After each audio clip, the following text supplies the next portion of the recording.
Now, I remember when I was young,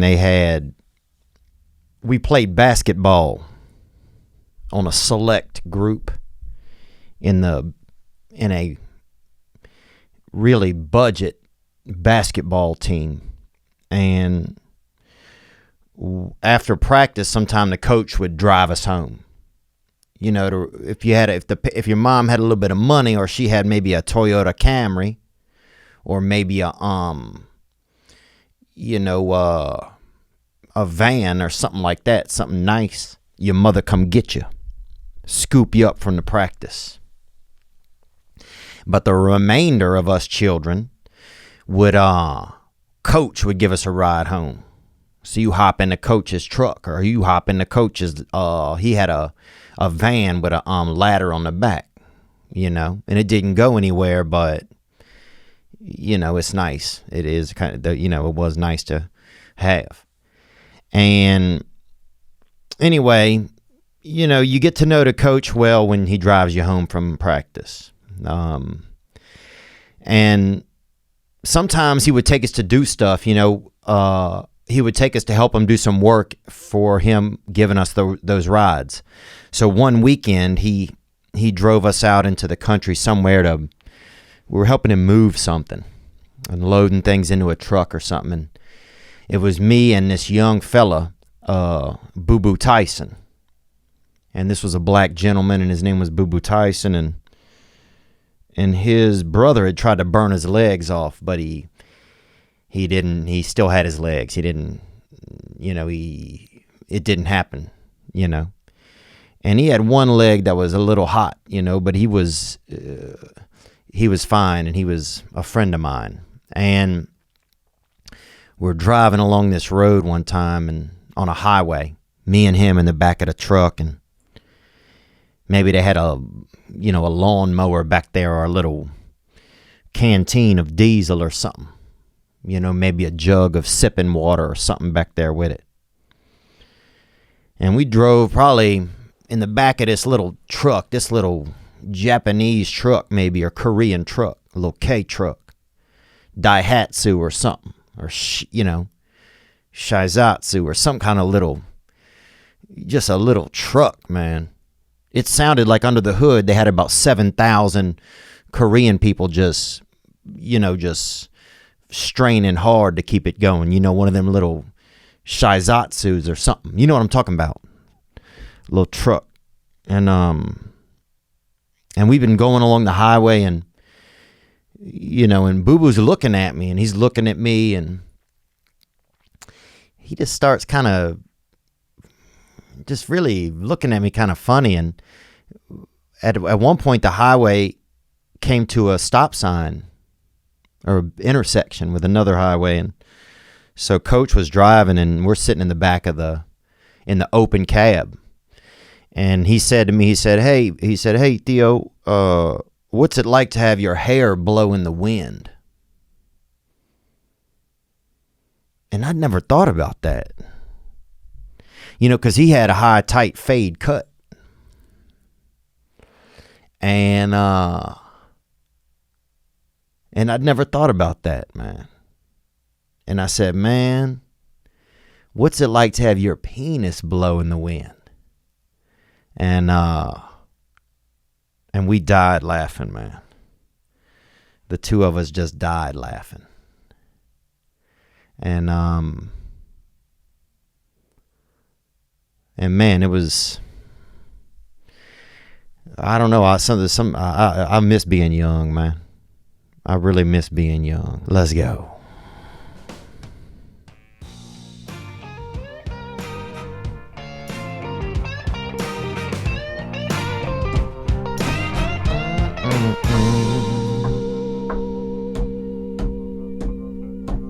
I'm just sitting on your front porch, wondering how could I be so far from my home. Amen. And my mind is somewhere else, but when I find it, I'll patch up where it's been blown. Now I'm just floating on the breeze, and I feel I'm falling like these leaves. I must be cornerstone. Oh, but when I reach that ground, I'll share this peace of mind I found. I can feel it in my bones. but It's gonna take a little time for me to set that parking brake and let myself unwind. Shine that light on me. I'll sit and tell you my story. Shine on me. I will find a song. I will sing it just for you.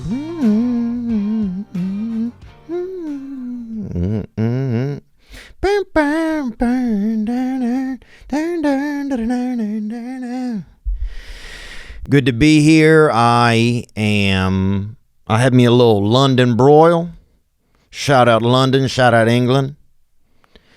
You know, for getting meats over here, we just getting through the core of it, and everybody's, you don't know what's going to come in.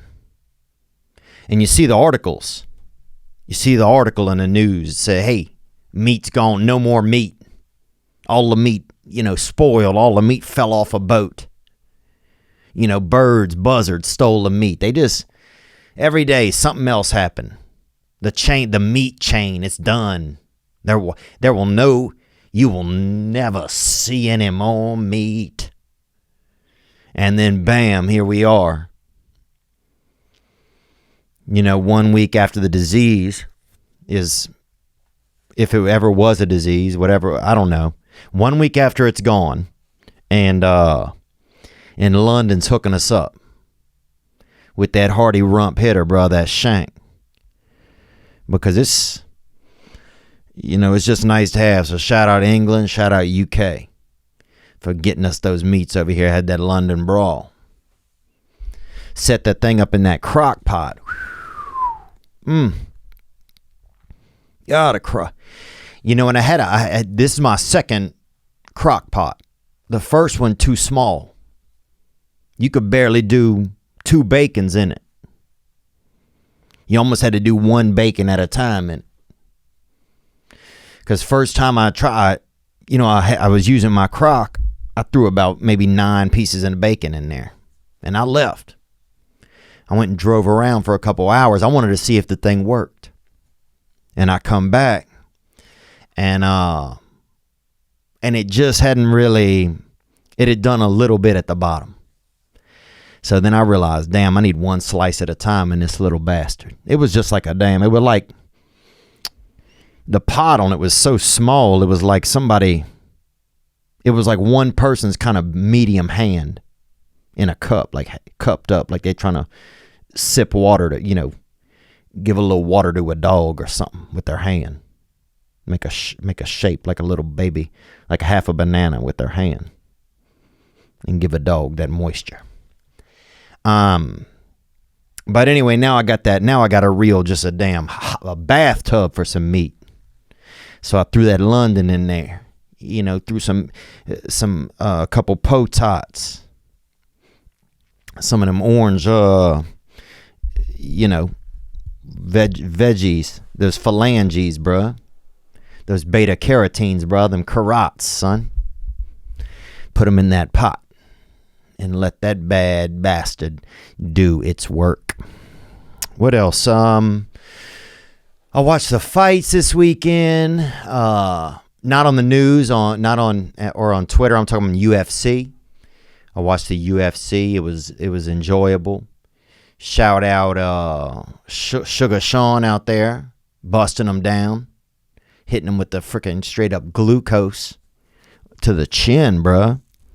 I enjoyed watching Cody Stamann too, young fella, and it was just so sad. He had lost his brother the week before, and he was fighting Brian, I think, Kelleher, and I thought he showed him a ton of respect as well. I mean, just both of those guys. But man, to get out there and fight after, just a family tragedy, to be able to still show up for yourself and for your team, and and for your brother's spirit. I thought it was really touching, man. It was real touching. What else is going on? Not everything really, or nothing, or we're back in business.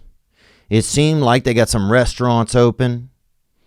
And they've this past weekend was a lot of unrest in the media, in the news, and we had a lot of voicemails about it, and I want to talk about some of it, and I want to say, if you come to this podcast and if you are, this isn't like a controversial type of place here. If you come here listening to, Theo's going to say something wrong, or we're going to catch, this is it's a type of environment where people are, where I'm going to prove to him my point or something like that. Man, I don't have any answers. I don't have any answers. And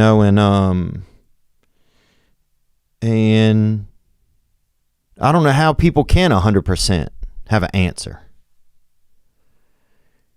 Because time is kind of a long question.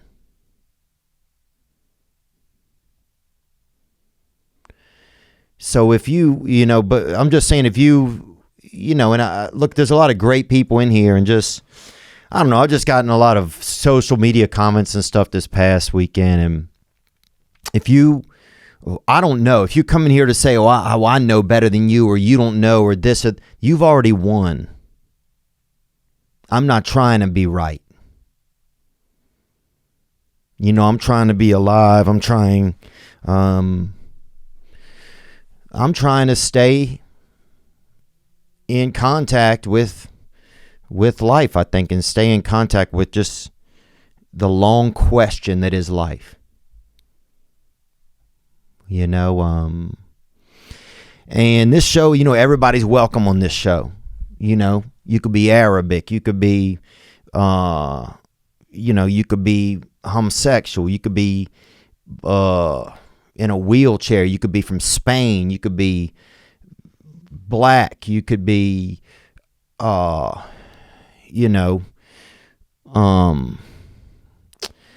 else? You could be a spirit, you could be a vapor. You could be anything. Native American, un-Native American. You could be whatever you want. You could be tired. You could be menthol, anything. You could be somebody who welded their legs together on accident and shop, and now has to play a mermaid every year, in a local play. Everybody's welcome here, man. I just want to let you know that you could be anything. Spanish, Mexican, Latino, Latina, Latina, Latinavidad, bro. That female Christmas, baby. You could be anything, and you're welcome here, man. And you know that. But yeah, a lot going on out there, and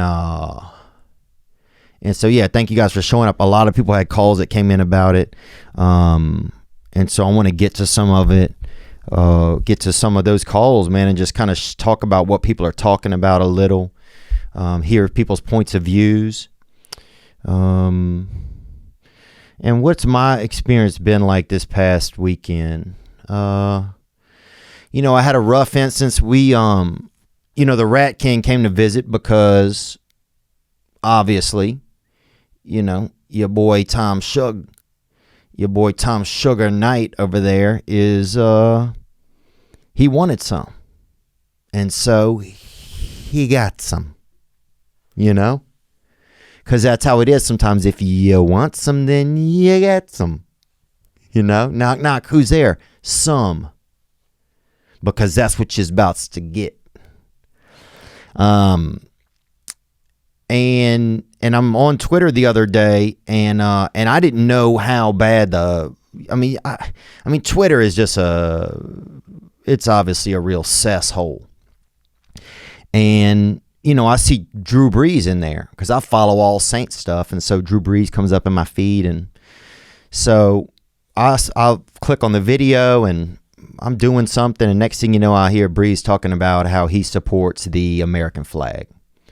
So I share it, I retweet it, put some strong arms with it, and just retweet it. Well, we're doing work. About an hour later, I get a text from Brendan Schaub, or Baskin Robbins, whatever people call him, different nicknames. And he says, hey, man, people are upset about your tweet. And so I look at it, and I didn't realize that that Drew Brees had been talking about people's reaction to Colin Kaepernick kneeling. I didn't watch the question from the guy in the beginning from Yahoo, which I do not like. I used to work for Yahoo, but I don't like their website, man. I think it's a bunch of garbage. But anyway, next thing I know, I look on there and it's like, oh man, people that I know are just dragging me through the mud. Just dragging me through the mud, man. And it was just kind of crazy, and so I just took my tweet down. I didn't feel like dealing with it. I watched the video fully that Drew Brees had up, and I thought, man, he could have expressed himself differently. Who knows if he heard the question fully? He's over, the thing's over Skype or Zoom. I don't know. He could have probably expressed his answer differently. But people were ripping him a new head, and I had no idea. I'm a Saints fan. I see Drew Brees. He's talking about supporting the flag, and so I share. That's where I'm at. That's where I'm at with it. I didn't know it was in correlation to Colin Kaepernick, etc. Anyway, so next thing I know, there's just so much hateful stuff. People that I know just ripping me up, and so I just realized, man, some of this social media stuff is just, it's too much. It's not a place where you can converse. I thought about saying, I'm a Saints fan, and I just saw the part where he said that he's excited, that he respects the flag and why he likes and why he supports it. But people don't want. There's no discussion on Twitter, and it's really tough to discuss anything anywhere on social media. There's really not a lot of discussion. There's not a lot of conversation. I had another rough experience this week. Everybody's posting black squares. And this was, and people say, well, you could stand, you could fight for yourself and this and that. I'm not going to, I just don't want to spend all day doing that. I don't want to be in a place where I can't, where there's no conversation. I grew up my whole childhood not knowing how to express myself or when I could or what, when it was okay to talk, or have feelings about something or how to express them. And I'm still not great at it.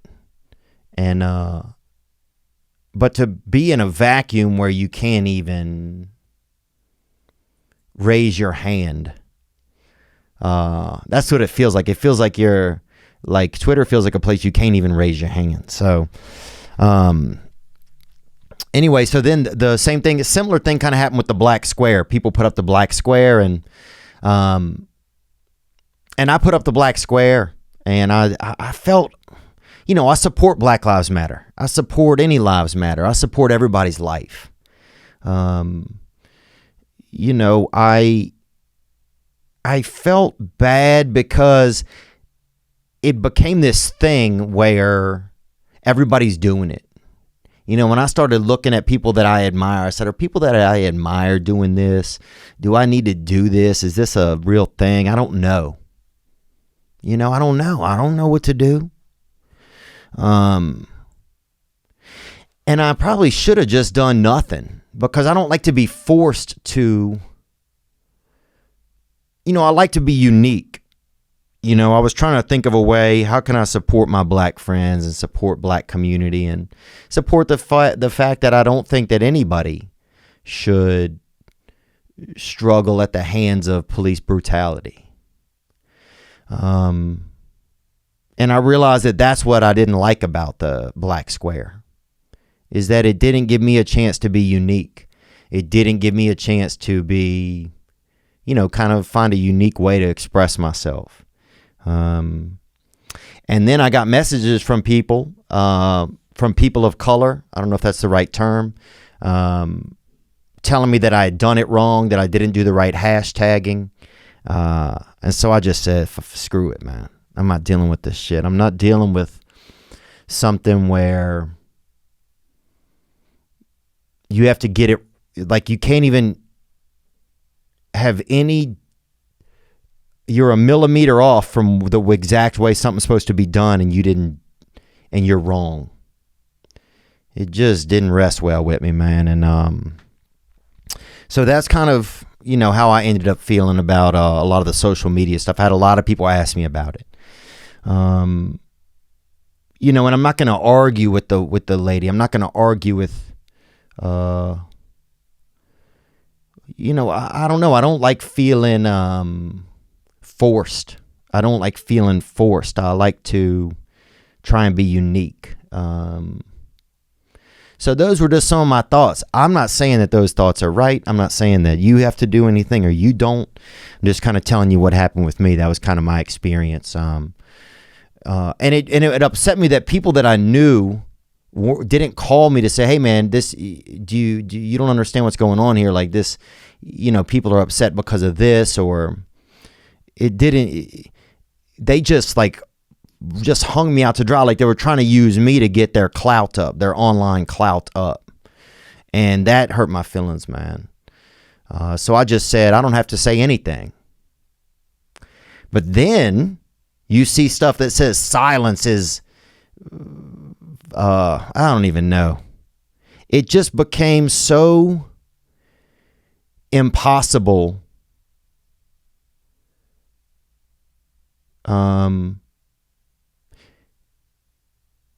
It just made me realize the best way for me to be involved is to be involved in practices in my life. That this stuff online, a lot of this stuff it's not even for a movement. It's for the individual sometimes. It's for people trying to look a certain way. That's even why, when I thought about it too, about the Black Square, yes, I support Black lives. I would never want to see anybody hurt. So I called my friends. I called my friends that are Black. That's what I did.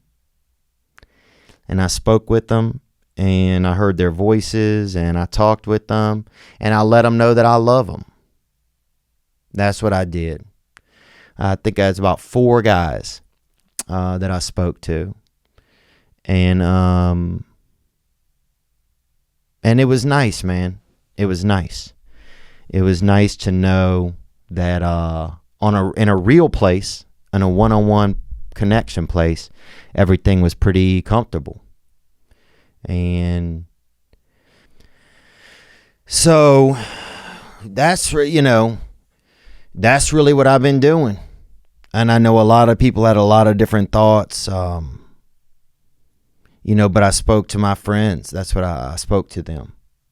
And I enjoyed it. And, there was some laughter. There was some, touching moments and just checking in with each other. That's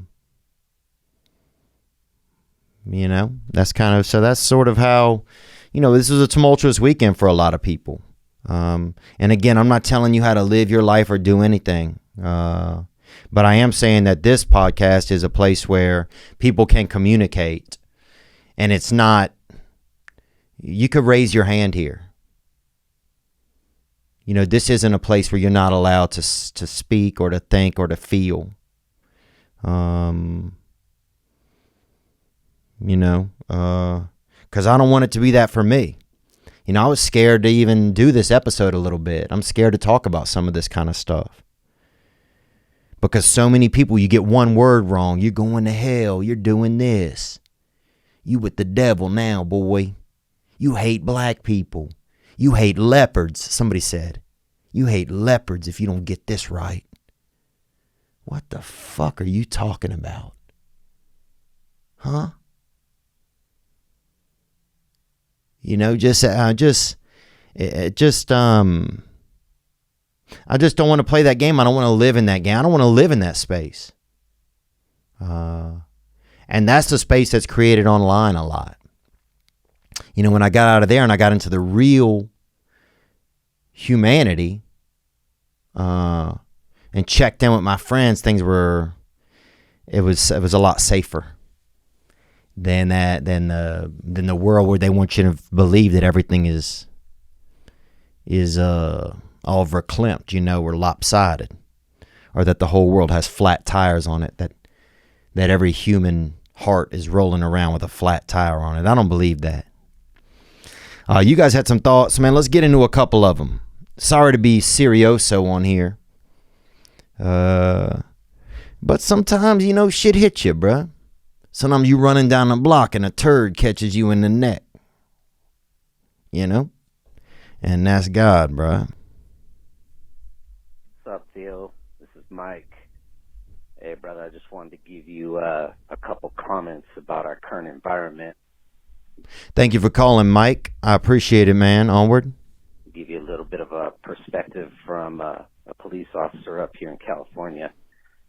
Hey, man, first of all, I just want to say that, you know, what took place out in Minneapolis with this officer, it's pretty disturbing. And I'll tell you, on behalf of everyone I know in the law enforcement community, that's just not how we do business. You know, we're governed by strict policies and procedures that guide how we have to use force against somebody that's combative. And I'll tell you, man, under most circumstances, we try to use the least amount of force as possible for every given situation. Oh, yeah, brother. LF, baby. Least force, baby. Onward. Our goal is definitely not to hurt anybody. But unfortunately, those things happen. And it's just sad, man, that, you know, that we take a hit on one guy's action. Our whole law enforcement family has to take a hit on that. I guess the most important thing and the message I really want to get out there, man, is that's just not who we are. There you go, right there. And that's an adult man right there.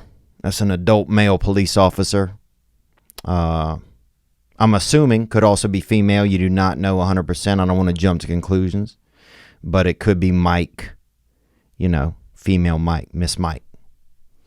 But thank you for the call. Yeah, I'm sure that's really tough. You know, you applied for a job. You're part of a group. You know, it's just, I mean, it's heartbreaking when one person ruins things for people. You know, it's heartbreaking. And it's got to be tough, man. It's got to be tough for you as well.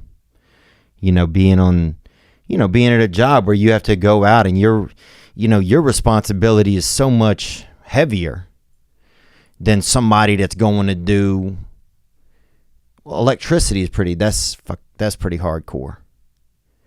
Whenever, you know, voltage is basically the burglar right there. And that shit's about to trying to steal your soul every time you're around a cable. But yeah, like somebody that works at the pool or somebody that works at a dairy. You know, they got an easier path than a police officer, man. Thank you for the call, Mike, and thank you for your service, man. Let's take another call here. Here we go. 985-664-9503. Hey, what it do, Theo? It's your boy Kenny from the far Florida. What's up, Kenny from the beach, baby? Sandcastle Kenny, son. Drawbridge Kenny down there. Baby sitting them beauties in them alligators, baby. Them Spanish alligators. Onward. Just bringing up what's going on in the world today.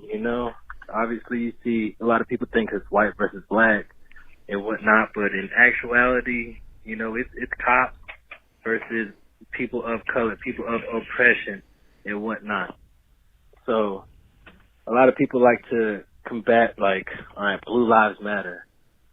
Like, okay, black lives matter, stuff like that. But they're trying to make it seem like blue lives, like cops are a race. Like they wake up blue, like they are Smurfs or something. You know what I'm saying? Papa Smurf out here. And speaking of which, the Smurfs, low key, I think, was a racist TV show, because if you look, they're all the same color. They're all wearing white hoods. But Papa Smurf, man, he got the red hood on. Okay, but that's a whole different story. So yeah, they're acting like, cops are a race. They don't wake up black. They don't wake up brown. They don't wake up Latino, Hispanic. It's a choice for them to have that job and whatnot. So I appreciate that, man. Yeah, that's a good. Yes, people do try to make it real racial. People do. People try to make it racial. Yeah. Cops wake up, and they're all different colored people too. Cops come in all different shades. The George Floyd, the gentleman that took his life. I mean, they had the main man, and he looked white. He's a white guy, I think, Chauvin. And then they had another guy, a black gentleman, and then they had another white tall guy, maybe Dutch practically, and then a Vietnamese guy, Tom, I think. So they have a multitude. It's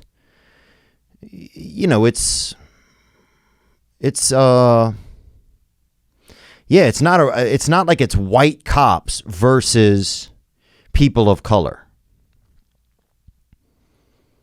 And I believe, some people try to turn it into that. It's police brutality. And I think it happens sometimes because, and I could be wrong, and I probably am wrong, but I think it happens sometimes because you have more poverty in diverse communities. And I'm sorry to say that if you are extremely diverse, and it hurts you to hear that, I don't mean anything by it. I'm just, and statistically it's tougher. It's tougher. So in the end, I think it even comes into a class issue. I don't know if you see a lot of wealthy black and Latino people having as much trouble with the police, like actual to the point where you're seeing death. Now you still probably have more racial profiling. But I don't know, I don't know all the statistics on that. And I'm not trying to get into that, but yeah, it's interesting. I don't know if making it out to be a race thing doesn't help. I think, and there's two things that it's going on. You see a lot of race stuff going on, and you see things that are just really focused on police brutality. This next gentleman that called in, damn, this hat is tight, man. My hair is so long right now. I gotta get a dang cut, man.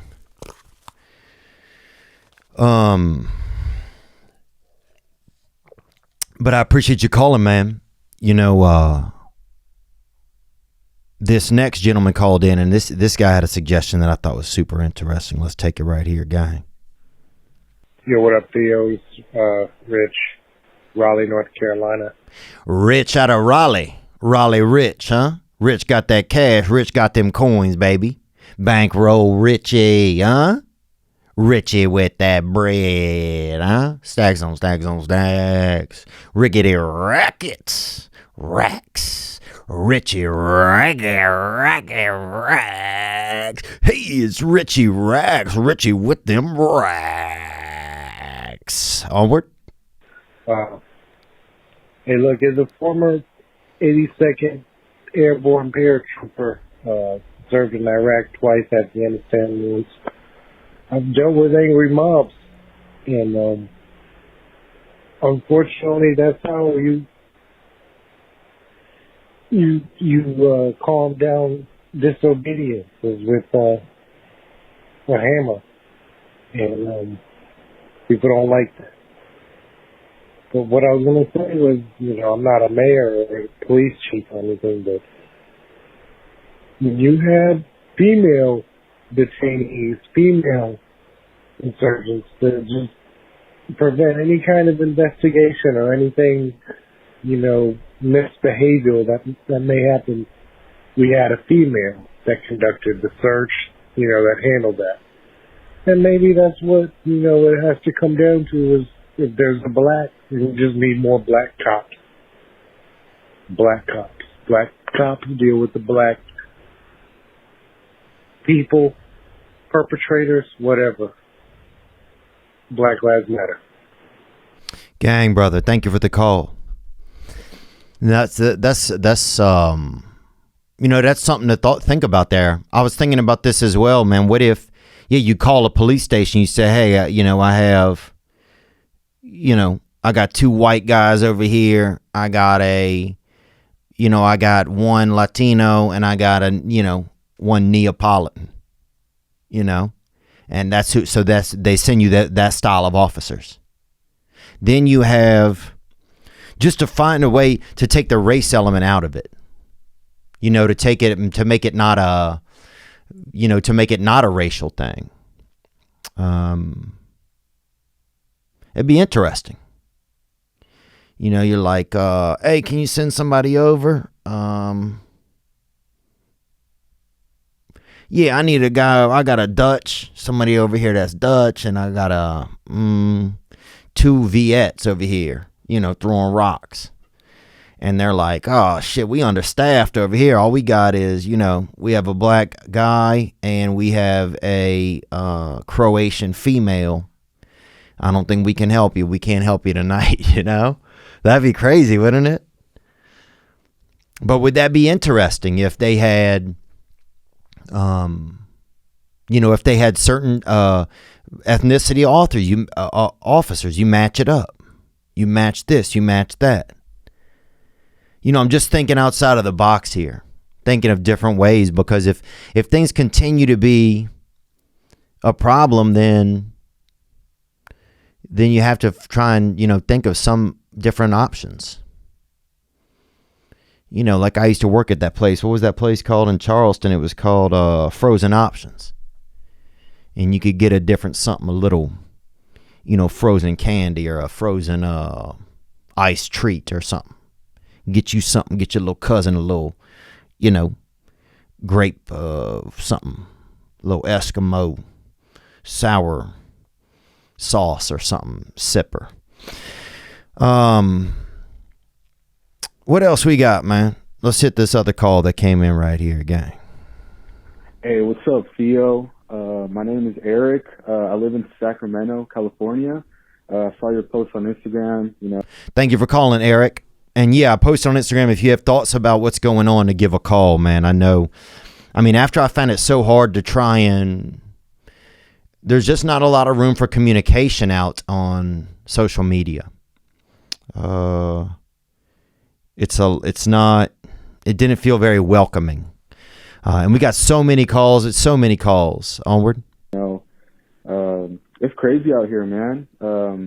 I actually work in a police department, not as a officer, but as a janitor. And, I've been a big fan of your podcast and keeps me motivated, keeps me working. But anyway, yeah. Thanks, man. And congratulations on your work over there. It reminds me of that movie, Good Will Hunting. And that, that guy was a janitor for a little bit and then bam, he's driving an El Camino out, and he going to get the girl. So, gang, bro, onward. Yeah, man, I'm here and I'm just kind of walking around doing my own thing. And, I overhear some cops talking shit about what's going on and bashing other people. And I hear other cops just being, a little bit more mindful about what's going on. I know that a lot of people say that all cops are bad, but me working here, I've been working here for a little bit over a year, and I think it's pretty safe to say that really not all cops are bad. There's some that are total dickheads to me. I'm a Mexican, and they do mean mug, they mean mug me and they give me dirty looks, but there's some that are trying to get to know you, trying to give you opportunities. And, yeah, man, it's crazy out here. I hope everybody stays safe. Gang, brother, thank you. And that's from BTS, the police department behind the scene. So, yes, it's,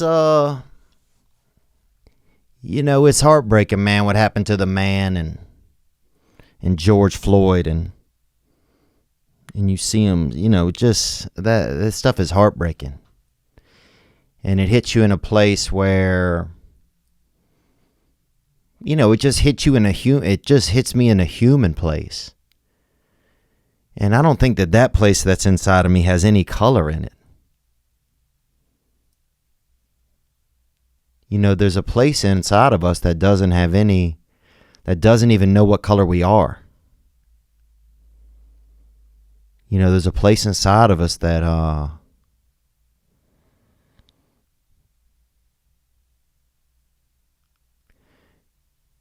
there's a place inside of us that really, just really can, that feels each other's pain. It's like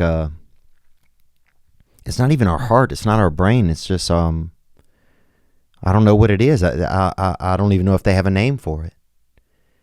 I know they have a name for it, like empathy or sympathy or understanding, but I don't know if they have a name for this. I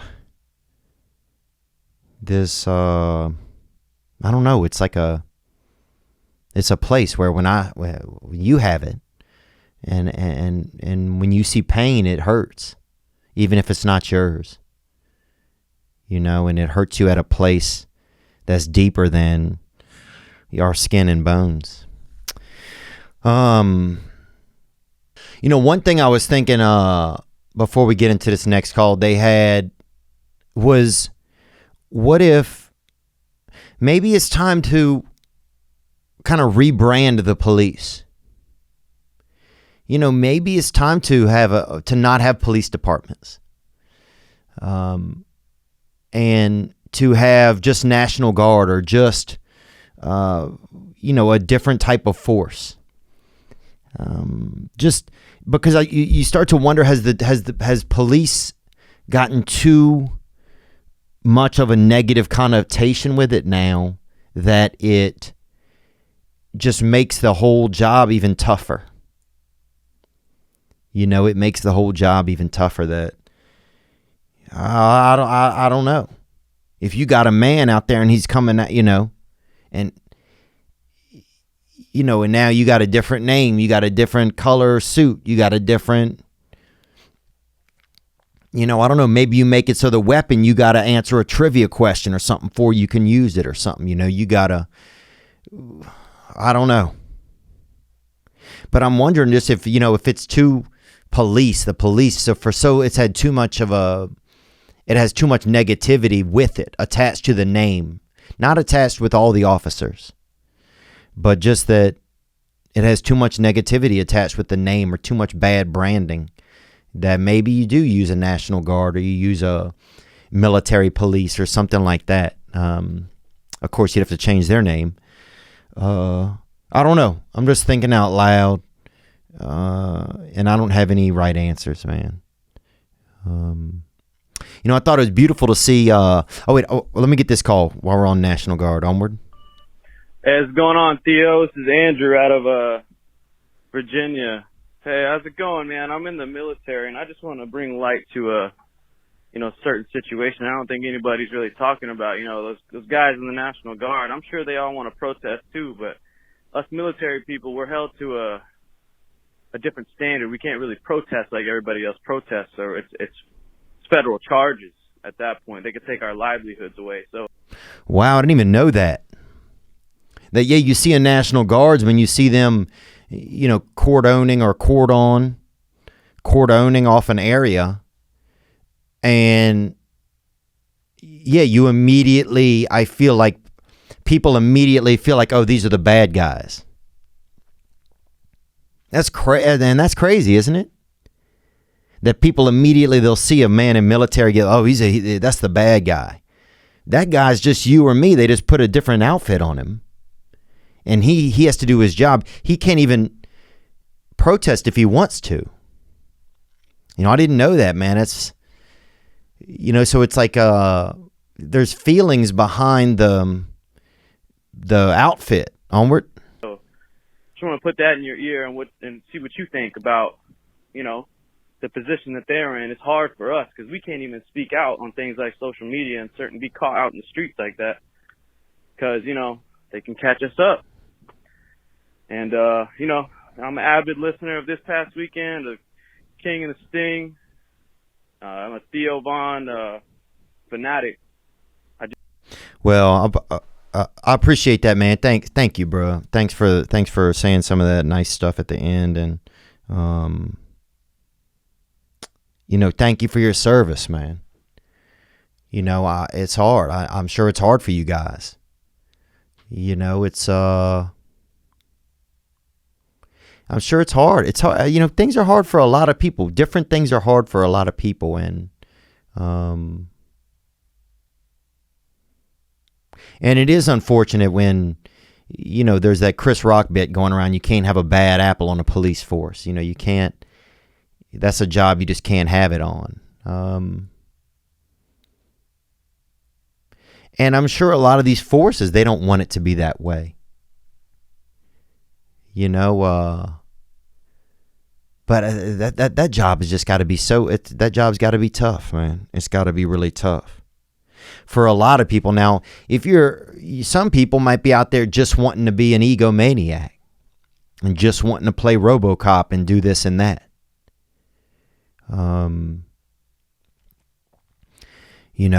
It's unfortunate when, there's police officers that don't do well and that,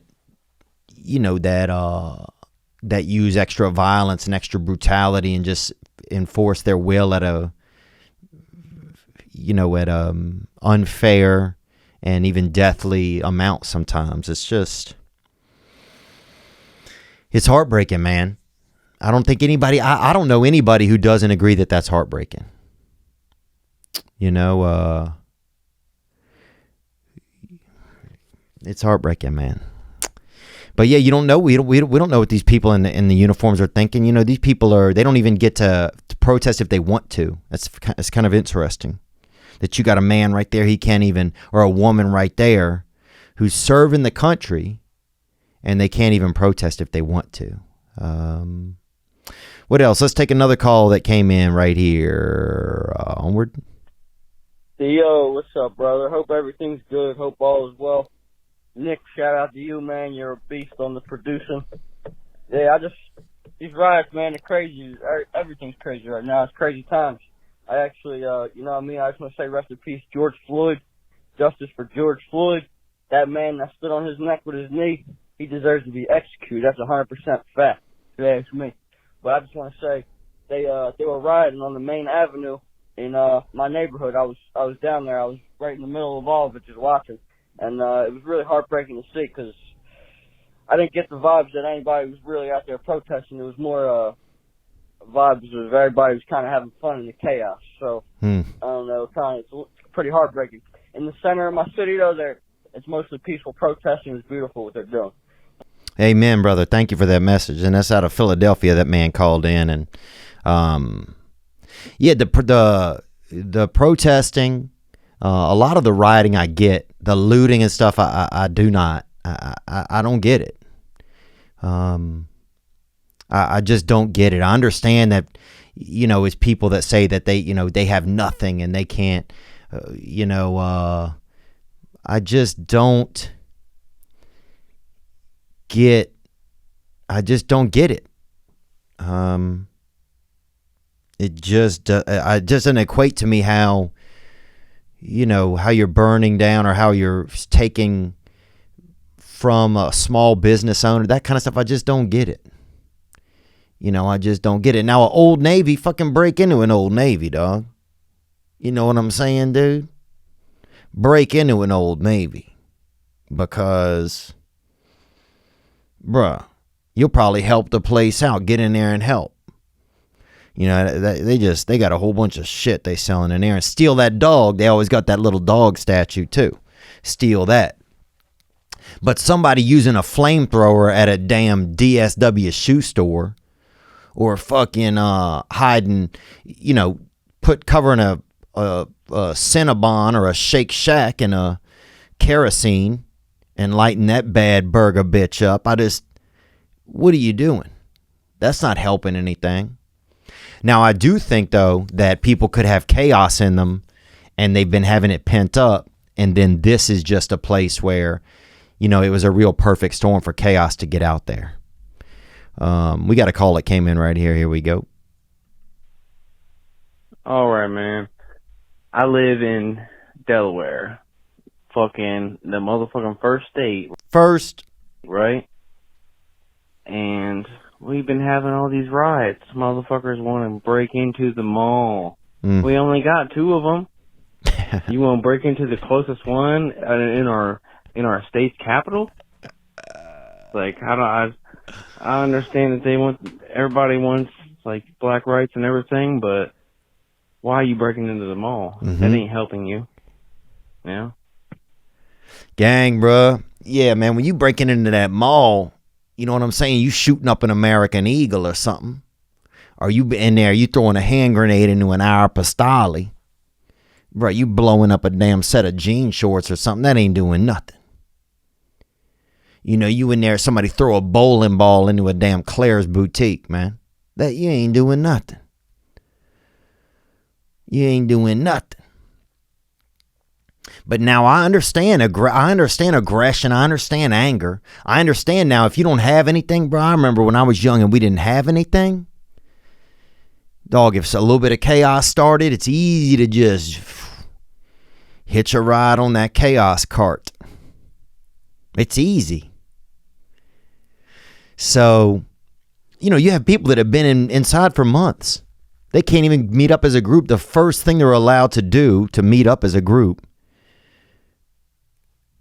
is burn down a damn,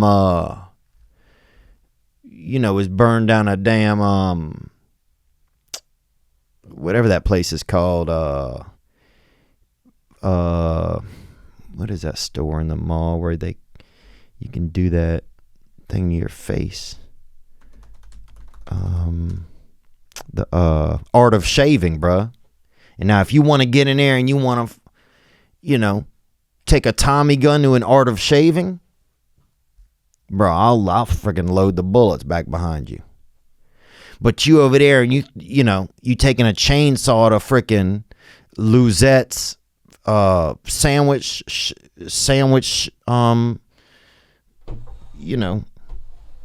shop, or somebody selling homemade licorices or licorices, bruh, and you're gonna run in there and you're gonna shank somebody because they over there at the hot air balloon outlet or whatever. Come on, man. You're gonna run into a Donna Karen, bro. George Floyd didn't even wear Donna Karen. Has nothing to do with him. But now I understand that if people get upset enough and they don't get they feel like their voice isn't being heard. And they're like, well, how do I get my voice heard, Let's hear more. Here's another call.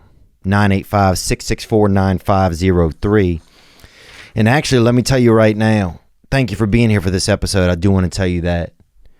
Thank you for supporting my podcast and this group and our group. And, I'm grateful for that, man. I really am. I don't know what I would do if I didn't have this job right now.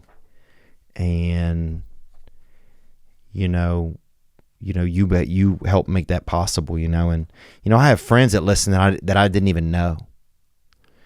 It's funny. I was talking to a friend of mine the other day, a black friend actually, and I am black dropping right now. My friend Stan, and he said, we were just texting, and he said, you know, I've listened to every episode of yours, even when you were doing 2 a week. And that just hit me heavy, man. It hit me heavy, man, to think that just that people listen to me. You know, it just, I don't know. You know, it made me think a lot of stuff. It made me think, man, wow. You know, how much, what do I consume of my friends? You know, am I paying attention to what they're doing sometimes? You know, what do I listen to of people that have a different skin color than me? You know, am I checking in with other stuff? Do I, you know, what am I supporting?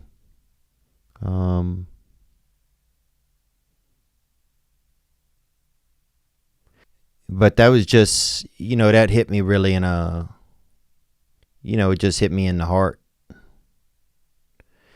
You know, all of this stuff going on. Let me get to this ad first and I'll get back into this. You know, if you're struggling, people struggle, and you know, I'll be on the struggle shit, baby, and I'll be saving room for you.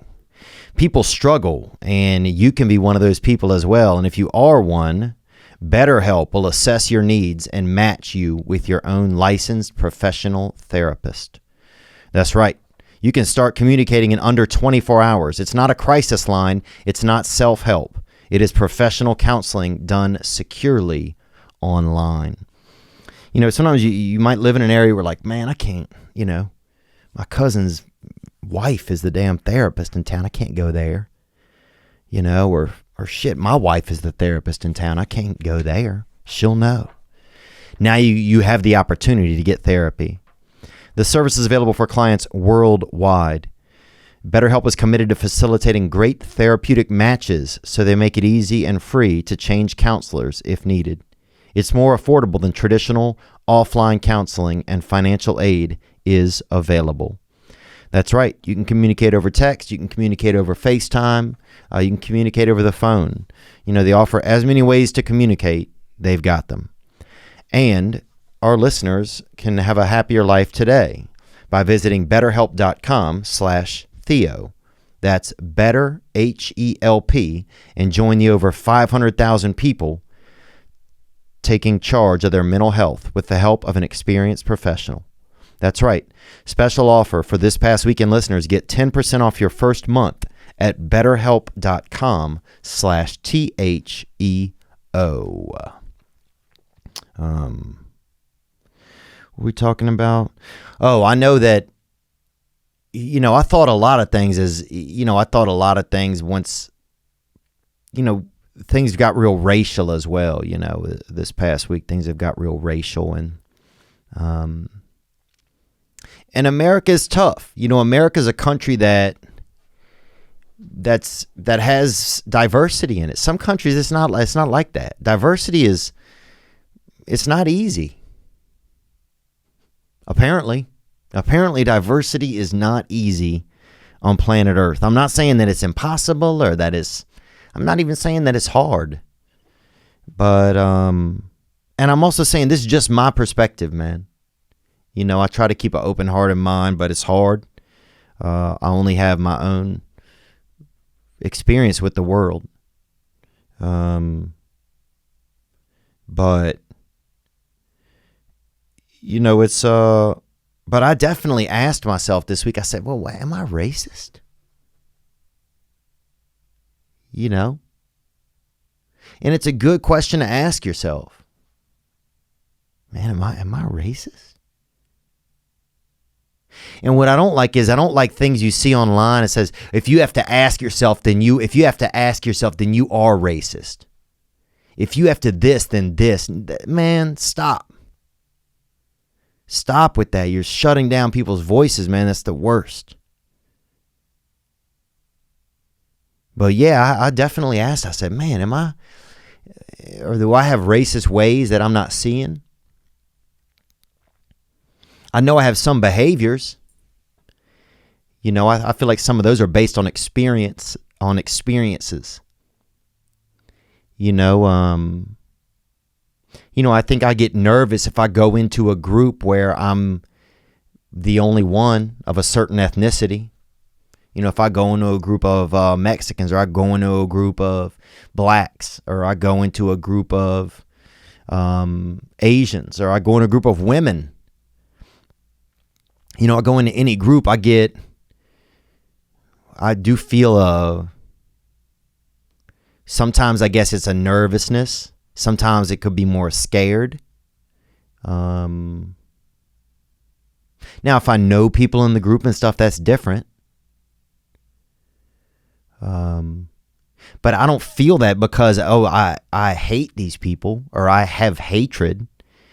I feel it because maybe you've had an experience. Maybe you walked out. When I was young, I got jumped by a couple groups of guys who had darker skin than me, man. And so I think, I probably have had experiences that leave me, kind of lead me to be feeling a certain way sometimes. But I think it's a good question to ask ourselves, man. Sometimes it's like you may have had experiences that leave you feeling a certain way, but that doesn't make you racist. So I don't know. It's a lot. You go online also, and it's everything online is extremely. You feel white shamed a lot. You feel a lot of white shaming, and I don't like that shit, man. And that's scary. It's scary to navigate. Okay, is this just something that do I just need to stay off of this kind of social media? What's going on here? And then also, how do I not make this about me? This has nothing, this is a movement supporting black, or people of color. I don't know. I don't even know what to say sometimes, but supporting, police brutality. It's confusing, man. It's very confusing. But I do think it is a good idea to ask your heart sometimes what's going on. And I'm grateful to protests like this and stuff because it makes me do that. I said, man, am I racist? Where do my racial experience, where do my experiences come from with race? It's interesting to think about those things. What else we got, man? We had some beautiful calls that came in. Sorry to just be going through calls this week, but I put on Instagram and so many calls came in that it was a lot, man. That it was a lot. Here we go, right here. The hotline is always 985-664-9503. Theo, brother. This is Beefcake here in Virginia. What's up, Beefcake? Let's hear it, baby. Thank you for calling, sir. That George Floyd murder, 100% wrong. Peaceful protests for equality, 100% right. Rioting, looting, and hijacking the movement of the peaceful protesters, 100% wrong as well. An overwhelming majority agrees. Time we leave the police at the station like we do firefighters and EMTs. We'll call you if we need you. Just leave us alone. And that's an interesting way. That's an interesting way of doing it.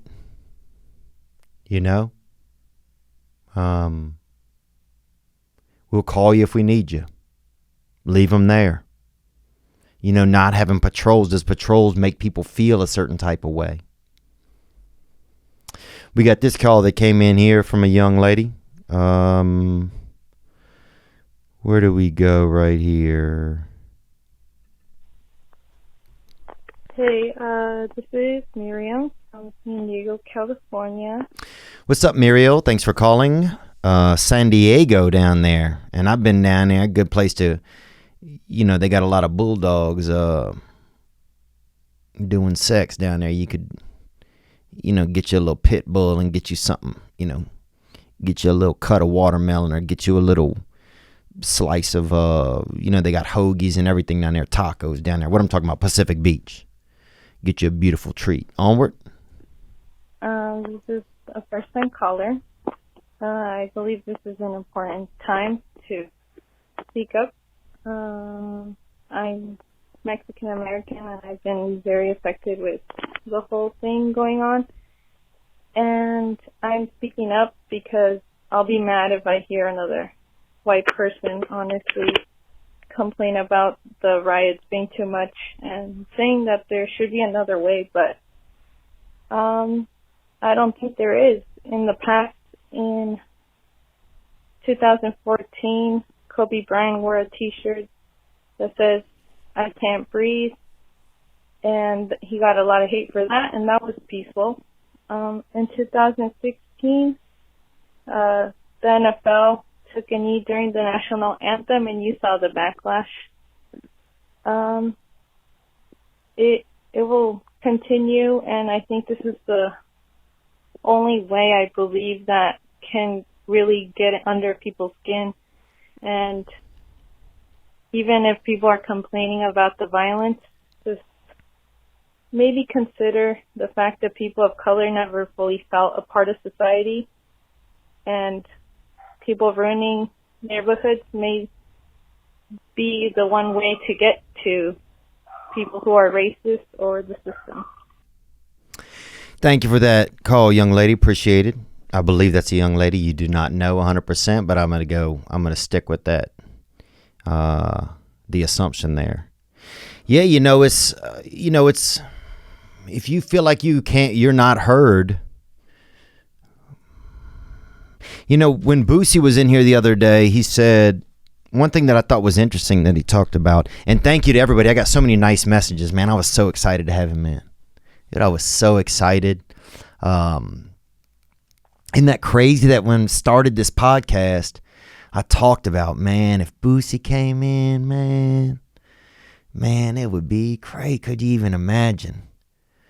And then there he was.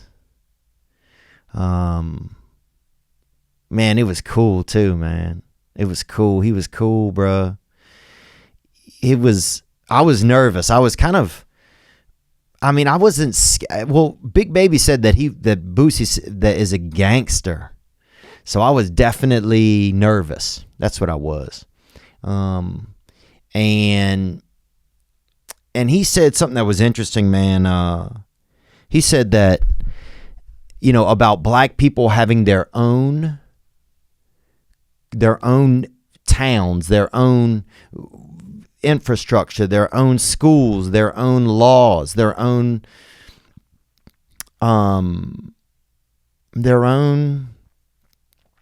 everything. Their own everything. And when you just said that too about people not feeling a part of society, that's interesting. I wonder if, because there's probably people that feel like that. There's probably people that feel like they would like to just have their own society. So it's like, how do you get that?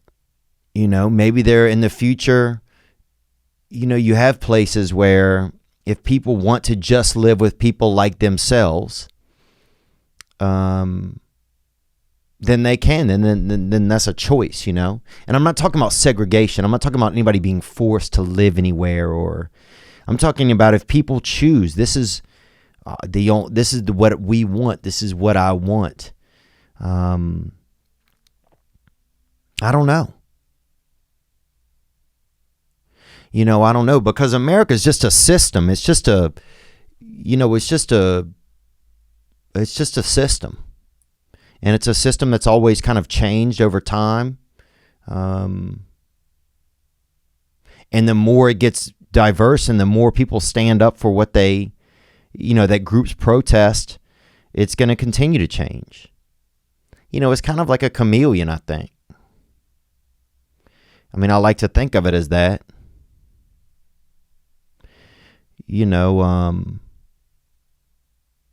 And there's so much. There's so many voices.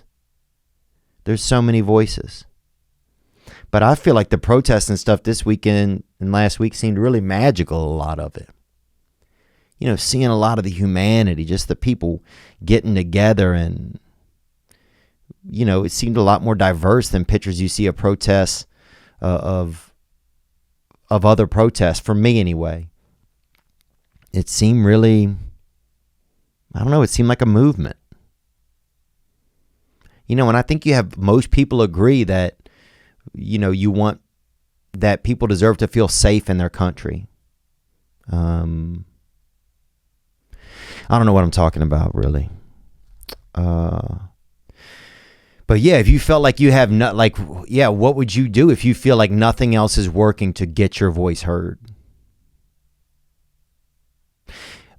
Boosie and I were also talking about how Atlanta now is such a prosperous city for African Americans. And I believe a lot of stuff is time. A lot of stuff is time.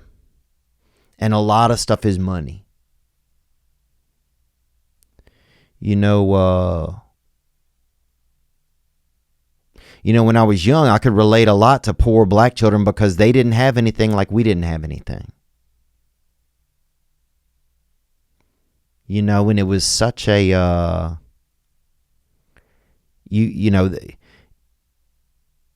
and then you get to places like Atlanta and you really see like a blooming, prosper. I mean, it's just, it's crazy. It's amazing.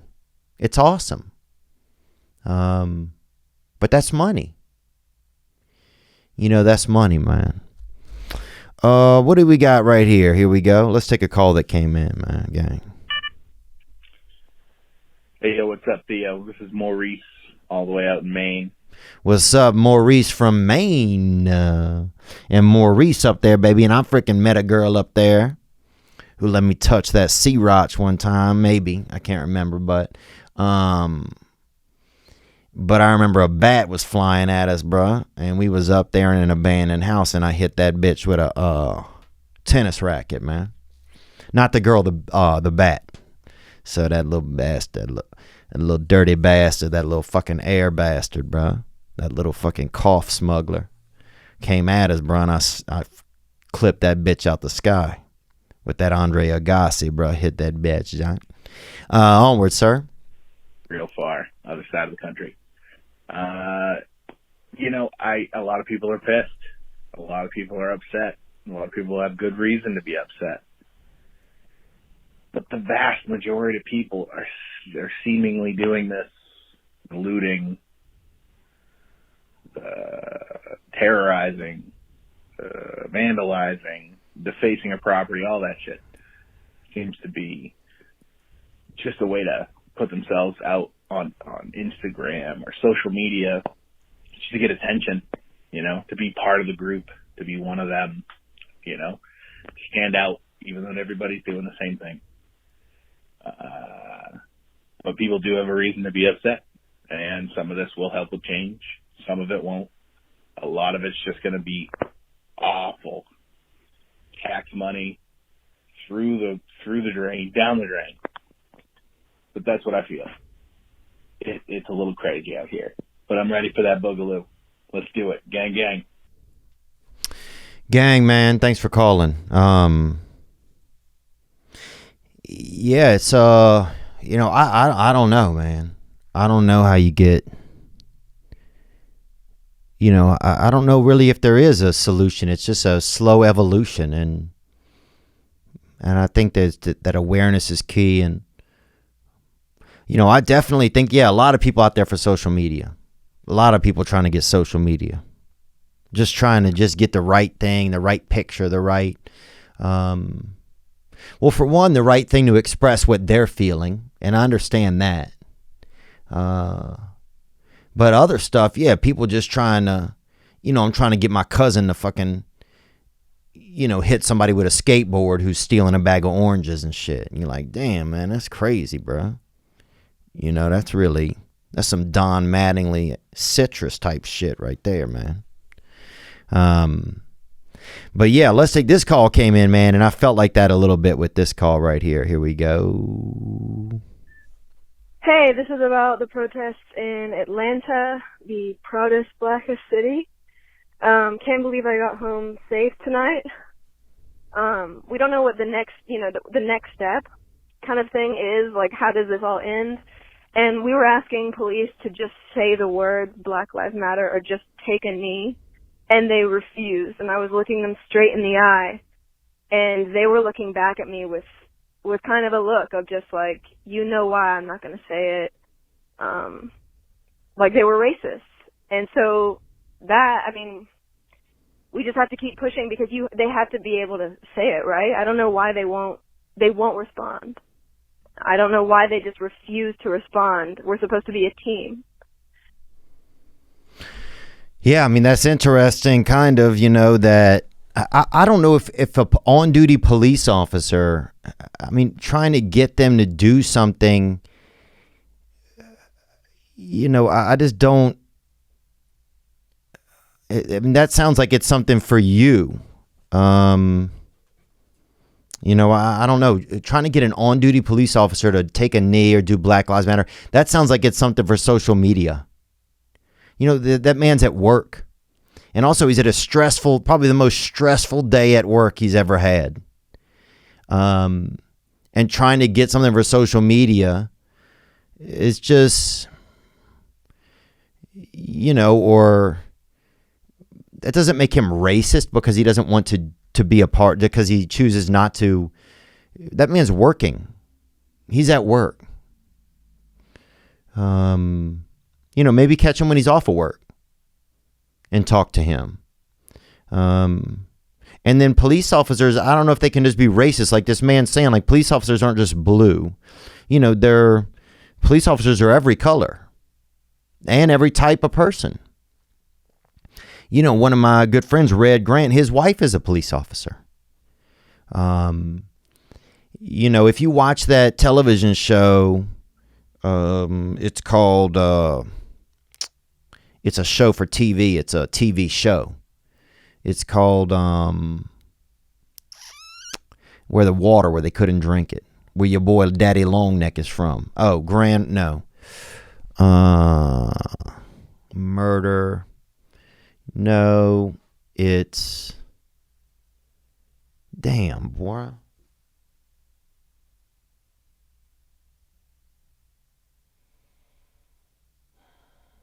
Let me see this shit. Don't drink the water.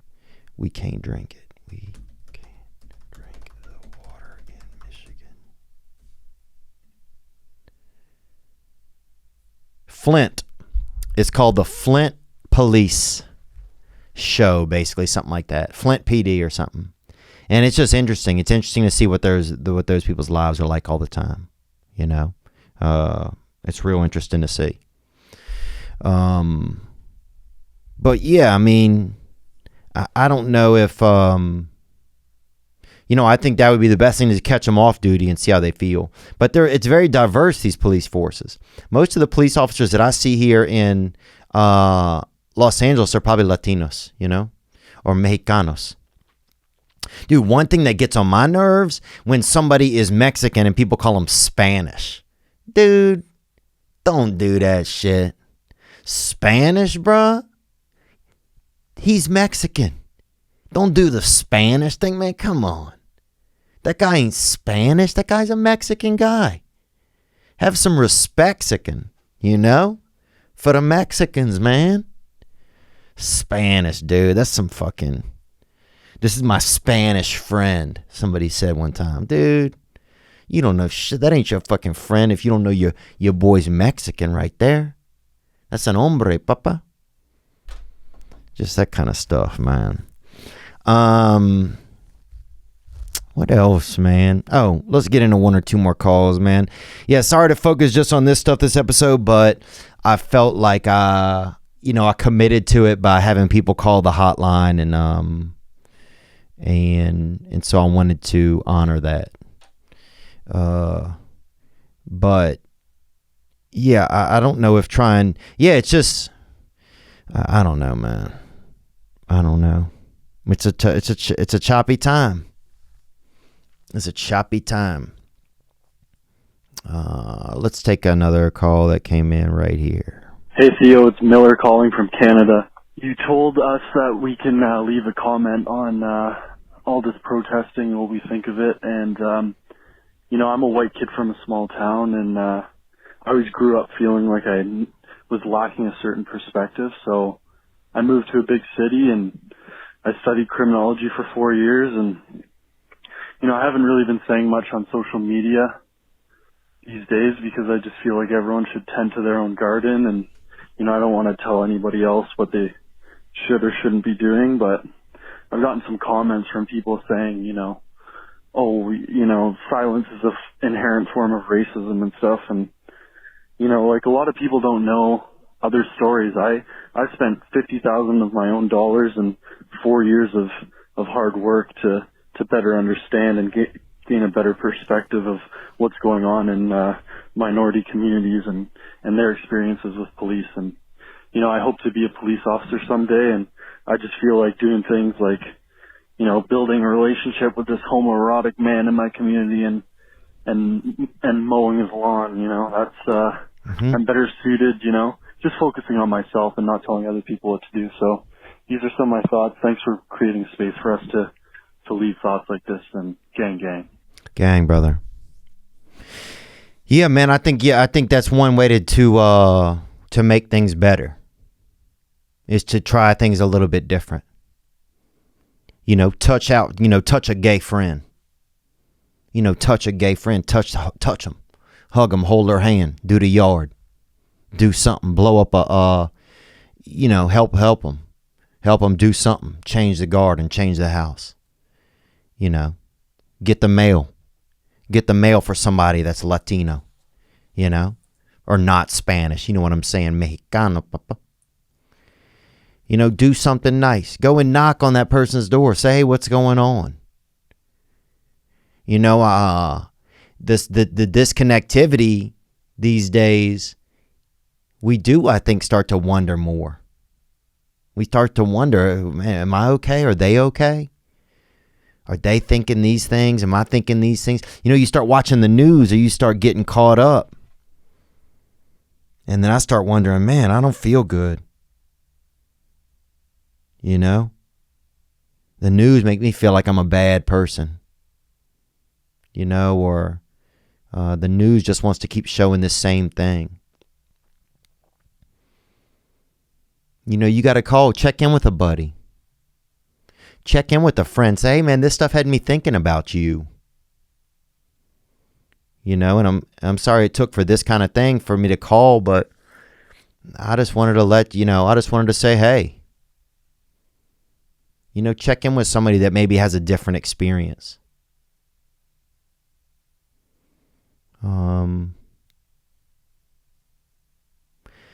Yeah, I mean, it's, because there's so many good people out there, and it's wild to me that the news makes money off of this whole thing. That's the craziest thing too, that the news is making money off of this. And they keep telling us this same story, and the news doesn't, if you just watch the news, you think that people are bad. Isn't that crazy? If you just watch the news, you think people are bad. And I just do not find that to be the truth. The only choice is to be hopeful. But thank you for the call, young man. Yeah, tend to the garden that you can touch. Talk to your friends, communicate with people you care about. Communicate with people that are different than you. Take a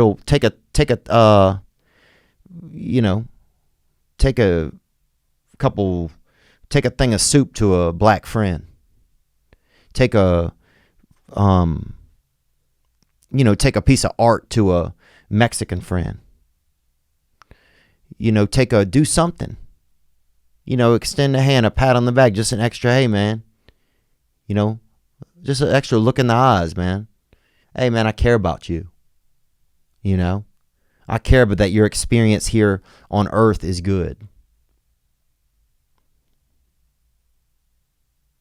If there's something that you feel like I don't do personally that could help that, or that makes it ungood, let me know what's up.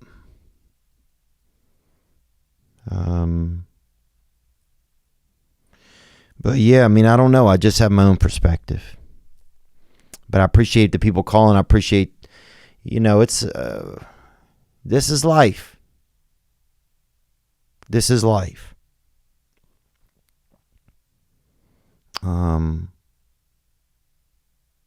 And I choose a lot of times also to see a lot of the positive things going on.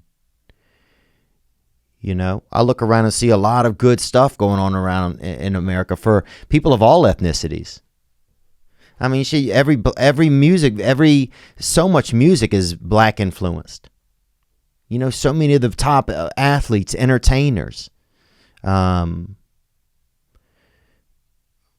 see a lot of diversity. And people could say, you can pity, you can say, you don't know, you don't this and that, and it's hard. Yeah, I can look at all that too, but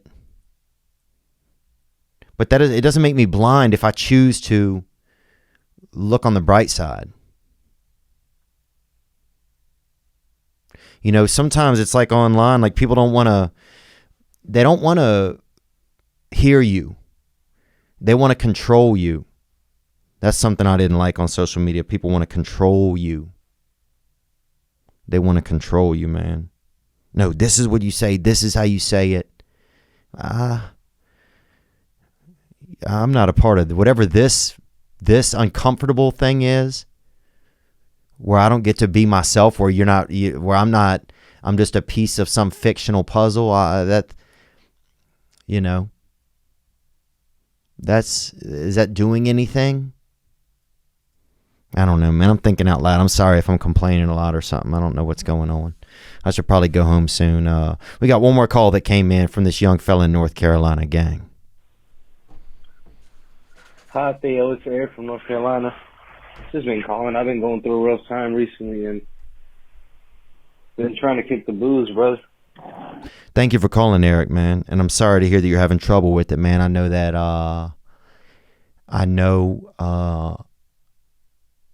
I know some stuff about that. Onward. Just can't seem to bring myself through it. More isn't that case. It's like that Richard Pryor joke. Your first heartbreak, your first everything. I was with the same girl for 7 years. We broke up, unfortunately. Now, I'm running back to the same issue as always. Just the coping mechanism I had, essentially. Just the heartbreak. Just the betrayal feeling of how everything can change from one second to another. Man, I can relate to that feeling when you part ways with somebody, especially when you're young, and man, it feels like you have nothing.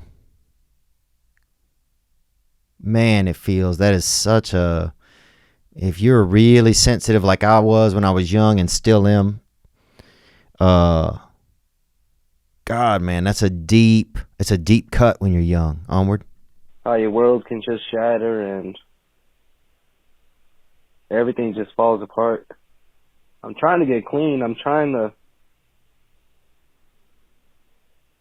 do everything right. I got hooked on meth and coke from a young age.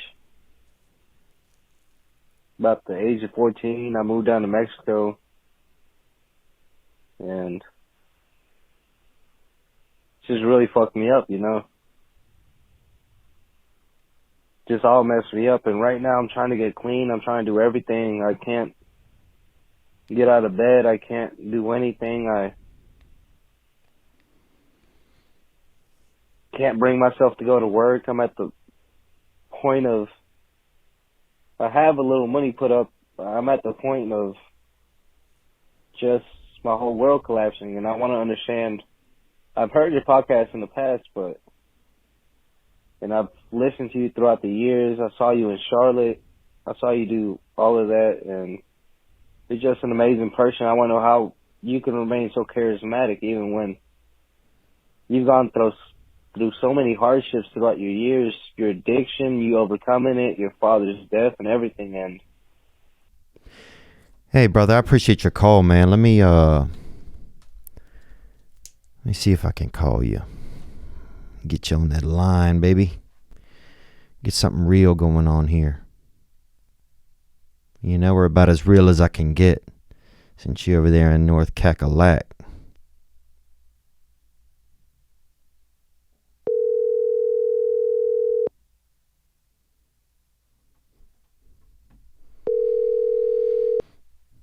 Nine.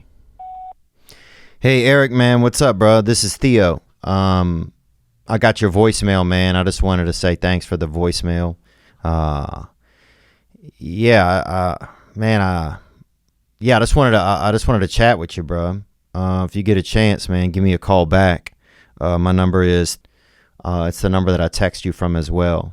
Man, your voice message was, I just appreciate it, bro. You know, it was, let's just circle up, man. Hit me up, all right? Yeah.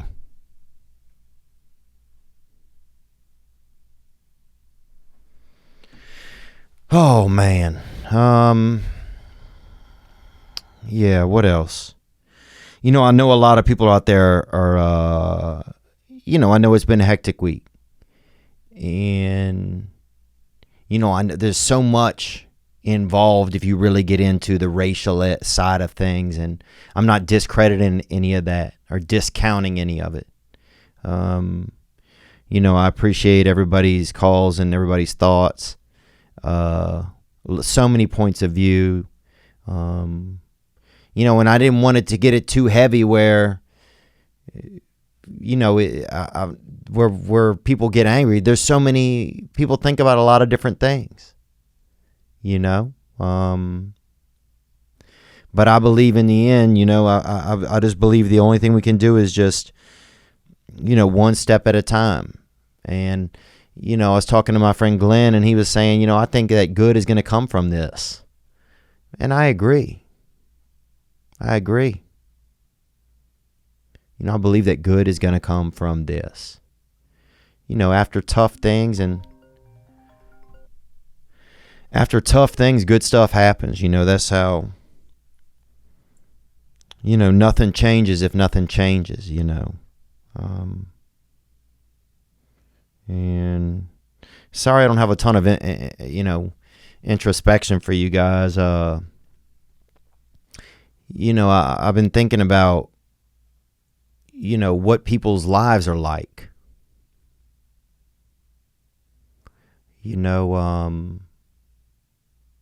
I've been wishing that we could have more honest conversations about stuff. We could have more, real dialogue about things. You don't see it that much in the news. They can't do it. And so maybe we'll get into some of that stuff next week or in the future over time.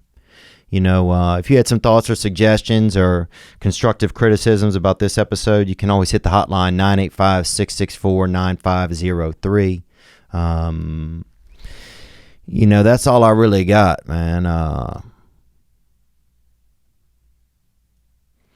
That's all I really got over here. What's something sweet that could take us out today, man?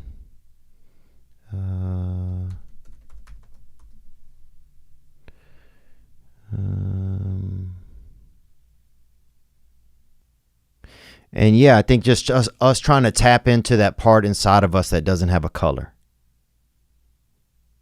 And if you have it in you already, if you already spend time hovering over that place.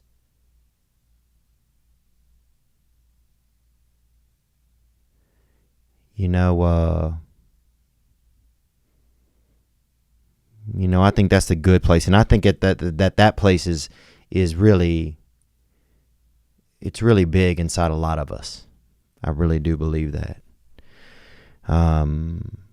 Let's go out with a little Evan Bartels, man.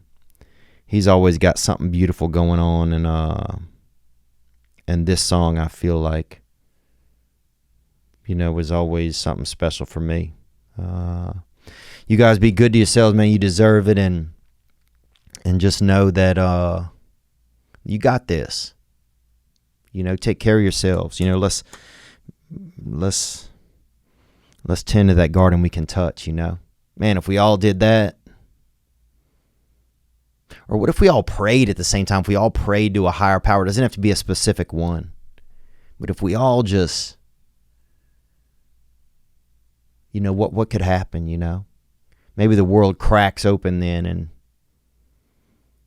and you know, and we all get the candy, you know? I mean, because, you know, we're all barreling towards beige, man. This beige power, man. It's all, in 4 decades, it's everybody's Patrick Mahomes. That's it. Everybody's a Super Bowl MVP, man. That's what I believe. You guys take care of yourselves, man.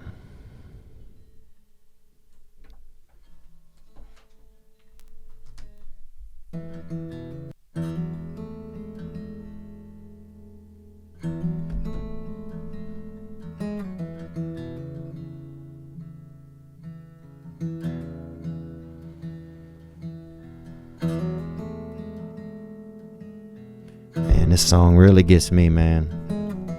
Evan Bartell's Promised Land is his EP. I could see the rain coming from 100 miles away, baptizing empty skylines with the hope of better days. And I tell myself that this will all be fine.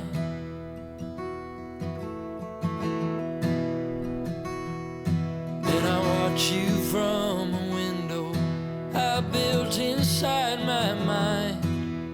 I wonder why I am the way I am.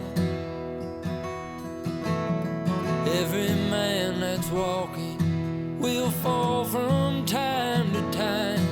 Every time I feel the thunder, I remember I'm just a child.